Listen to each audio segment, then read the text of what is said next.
Hello दोस्तों, मैं हूं घनश्याम कुशवाहा और आप देख रहे हैं डायमंड एकेडमी इंदौर। दोस्तों, अब समय हो चुका है करंट अफेयर्स को जानने का। दोस्तों, आज है 17 सितंबर 2020 और 17 सितंबर 2020 से बनने वाले सभी अंतर्राष्ट्रीय, राष्ट्रीय और मध्य प्रदेश से जुड़े सभी महत्वपूर्ण करंट अफेयर्स प्रश्नों को आज हम डिस्कस करने वाले हैं। और यदि आप हमारे चैनल पर नए हैं तो सबसे पहले हमारे चैनल को जरूर सब्सक्राइब कर लें। चलिए बात करते हैं आज के पहले प्रश्न की। दोस्तों, आज का पहला प्रश्न है, प्रतिवर्ष अंतर्राष्ट्रीय ओजोन परत संरक्षण दिवस का आयोजन कब किया जाता है? तो इसका सही आंसर है डी अर्थात 16 सितंबर। तो दोस्तों, प्रतिवर्ष 16 सितंबर को अंतर्राष्ट्रीय ओजोन परत संरक्षण दिवस के रूप में आयोजित किया जाता है।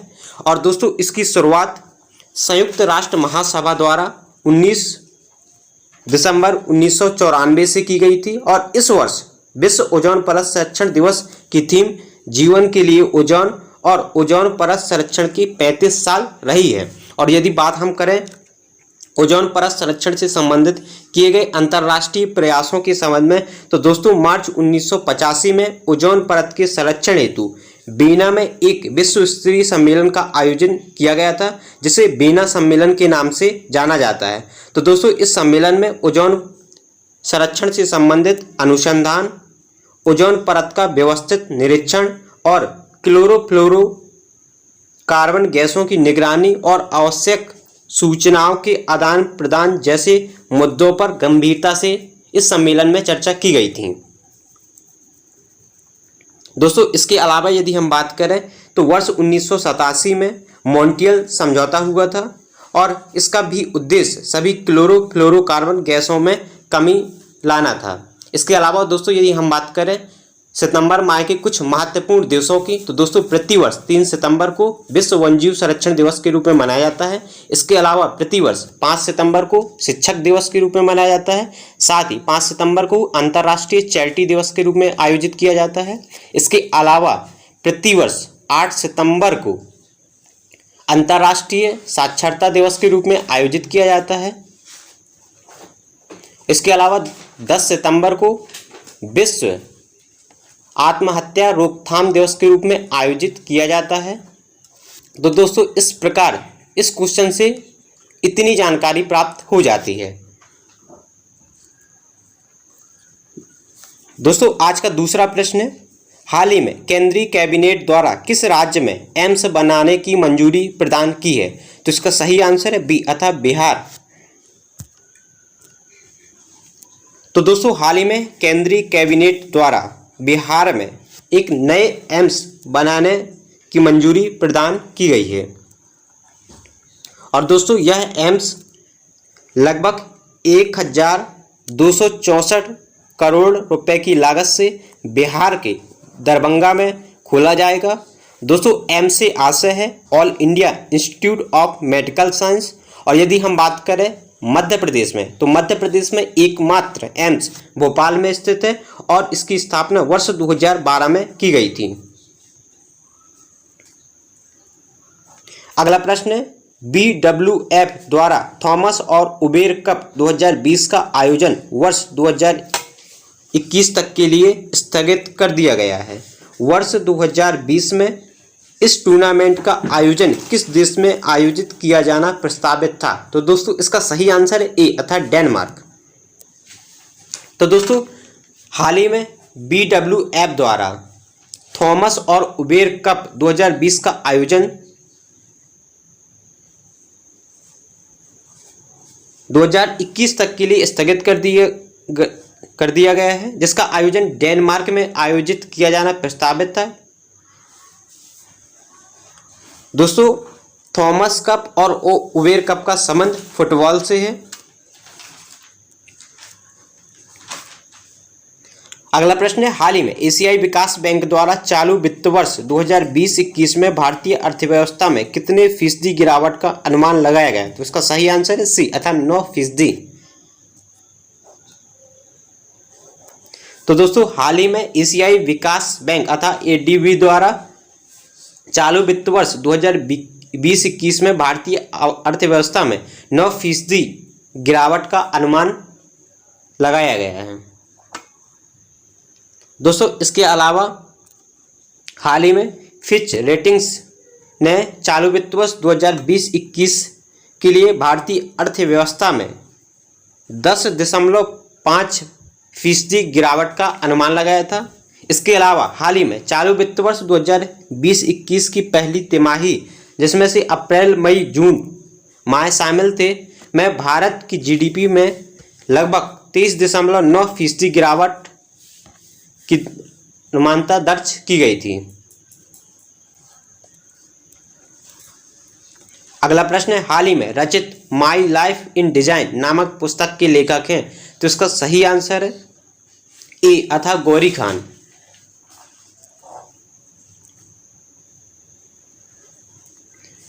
दोस्तों, गौरी खान बॉलीवुड के प्रसिद्ध अभिनेता शाहरुख खान की पत्नी हैं और इन्होंने हाल ही में माई लाइफ इन डिजाइन नामक पुस्तक को लिखा है।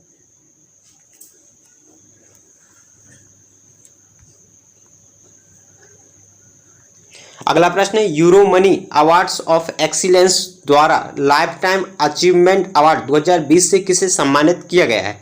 तो इसका सही आंसर है डी अथा आदित्य पुरी।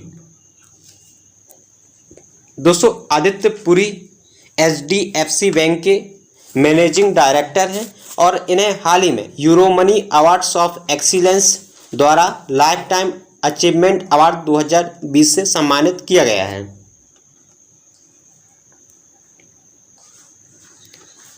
दोस्तों, इस इमेज में आप देख सकते हैं, ये हैं आदित्य पुरी, जो कि HDFC बैंक के वर्तमान मैनेजिंग डायरेक्टर भी हैं और इन्हें euro money awards of excellence द्वारा लाइफ टाइम अचीवमेंट अवार्ड 2020 से सम्मानित किया गया है।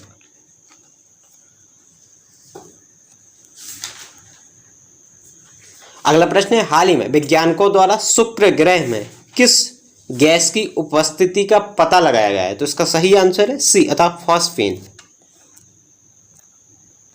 तो दोस्तों, हाल ही में वैज्ञानिकों द्वारा शुक्र ग्रह में फॉस्फीन गैस की उपस्थिति का पता लगाया गया है और दोस्तों, इसका प्रकाशन एक वैज्ञानिक पत्रिका नेचर एस्ट्रोनॉमी में किया गया है और फॉस्फीन की उपस्थिति के कारण वैज्ञानिकों द्वारा यह अनुमान लगाया जा रहा है कि शुक्र ग्रह में अनॉक्सीकृत जीवाणु का वास हो सकता है अथवा उपस्थिति हो सकती है, जो शुक्र ग्रह में संभावित जीवन के संकेतों को प्रकट करते हैं।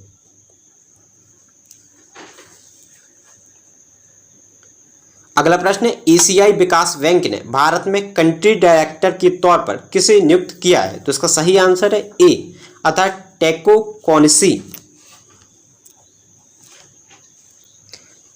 तो दोस्तों, हाल ही में एशियाई विकास बैंक के द्वारा भारत में टेको कॉनसी को कंट्री डायरेक्टर के रूप में नियुक्त किया गया है।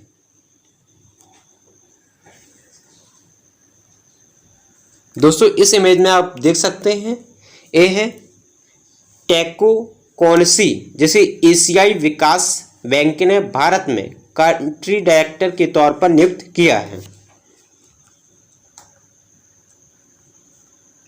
अगला प्रश्न है, हाल ही में सदाशिव रावजी पाटिल का निधन हो गया है, इनका संबंध किस क्षेत्र से रहा? तो इसका सही आंसर है बी अथा क्रिकेट। तो दोस्तों, सदाशिव रावजी पाटिल पूर्व क्रिकेटर थे और इनका हाल ही में निधन हो गया है। अगला प्रश्न है, चीनी कंपनी बाइट डांस ने टिकटॉक का विलय किस अमेरिकी कंपनी के साथ करने की घोषणा की है? तो इसका सही आंसर है ए अथा ओरेकल। तो दोस्तों, हाल ही में चीनी कंपनी बाइट डांस ने टिकटॉक का विलय अमेरिकी कंपनी ओरेकल से किया है।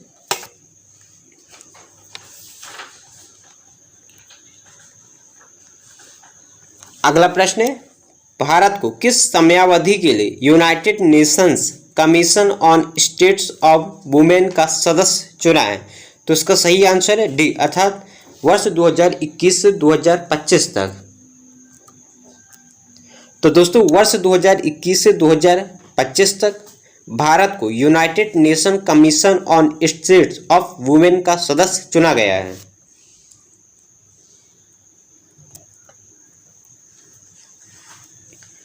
दोस्तों पिछली वीडियो में आपको एक प्रश्न दिया गया था जिसका उत्तर आपको कमेंट बॉक्स में देना था और यह प्रश्न है, प्रतिवर्ष हिंदी दिवस का आयोजन कब किया जाता है? तो दोस्तों इसका सही आंसर था 14 सितंबर। तो दोस्तों प्रतिवर्ष 14 सितंबर को हिंदी दिवस के रूप में आयोजित किया गया था, जिसकी शुरुआत 1953 से की गई थी और इसके अलावा प्रतिवर्ष 10 जनवरी को विश्व हिंदी दिवस के रूप में आयोजित किया गया था।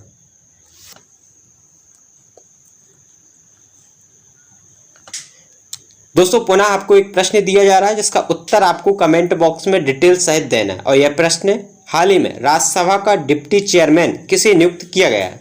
तो दोस्तों 4 ऑप्शन दिए गए हैं और इन ऑप्शनों के आधार पर आपको सही उत्तर का चयन करना है और सही उत्तर का चयन कर आपको कमेंट बॉक्स में इसका उत्तर देना है। तो दोस्तों इस प्रकार हमने सभी अंतर्राष्ट्रीय, राष्ट्रीय और मध्य प्रदेश से जुड़े सभी महत्वपूर्ण करंट अफेयर्स प्रश्नों को डिस्कस किया है।